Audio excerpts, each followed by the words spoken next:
Bonjour les élèves, aujourd'hui nous allons apprendre à reconnaître le complément d'objet direct ou encore appelé le COD.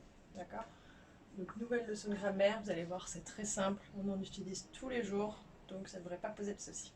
On commence avec un exemple. Si je vous dis Anne fait un gâteau.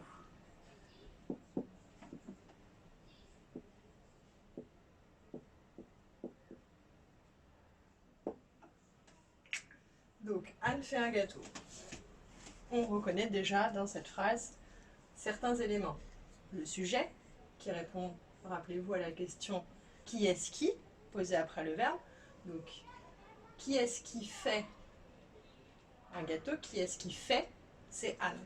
D'accord? Donc, Anne, c'est le sujet. Ça, on le sait. Ensuite, on a le verbe, qui est ici fait. Et on a un nouvel élément. D'accord? Donc, ce groupe nominal ici, c'est le COD.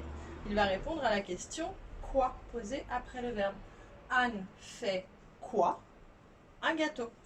Donc un gâteau, c'est le COD. Donc, vous avez vu, il répond à la question quoi.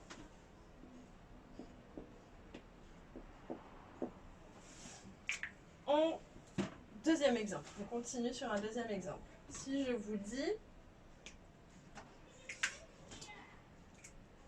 la maîtresse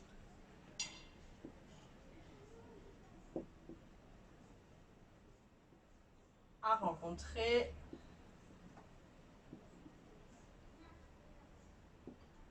Jules. Donc, on continue à analyser notre phrase. Donc, qui est-ce qui a rencontré la maîtresse? La maîtresse est le sujet. Le verbe ici, c'est a rencontré, passé composé. Et on pose la question, la maîtresse a rencontré qui? Jules. Donc Jules est COD. Et là, on a posé la question après le verbe qui. D'accord? Donc ça répond à la question qui. Donc vous voyez, ça peut répondre à la question quoi et à la question qui. D'accord? Maintenant, vous voyez bien que ce complément d'objet direct, il ne peut pas être supprimé de la phrase. Si je dis Anne fait, et que je mets un point ici, Anne fait, mais Anne fait quoi?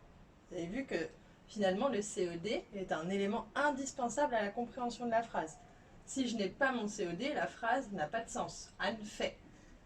La maîtresse a rencontré, il manque quelque chose. La maîtresse a rencontré qui? Jules. D'accord? Donc les COD, le COD ne peut pas être supprimé, de la phrase. D'accord? Maintenant, qu'est-ce qu'on observe d'autre? Où est-ce qu'il est placé ce COD? Il est placé juste derrière le verbe. D'accord? Maintenant, on continue. Si je vous dis par exemple, Anne fait un gâteau, j'aurais très bien pu remplacer le COD ici par un pronom. À ce moment-là, j'aurais écrit Anne l'a fait.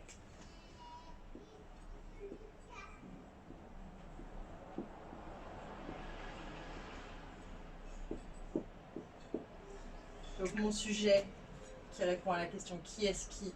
Donc qui est-ce qui a fait? C'est toujours Anne. Mon verbe, c'est toujours a fait. Et Anne a fait quoi? L'. D'accord? Vous voyez que là, on a remplacé notre COD par un pronom. Donc c'est un pronom qui a la fonction de COD. D'accord? Si je fais la même chose en bas, la maîtresse a rencontré Jules. Si j'essaye de transformer Jules par un pronom, cela nous donne la maîtresse l'a rencontré.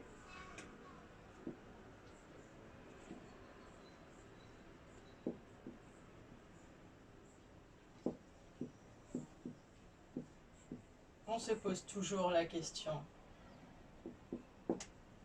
qui est-ce qui a rencontré? C'est la maîtresse. Donc la maîtresse est le sujet. Le verbe, c'est toujours notre verbe rencontrer conjugué au passé composé. Et on pose la question qui? La maîtresse a rencontré qui? L'. Donc L' remplace ici Jules, d'accord? Et ça peut être pratique pour éviter les répétitions.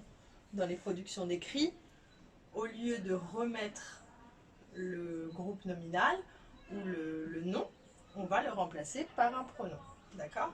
Donc ici, la maîtresse a rencontré qui? L'.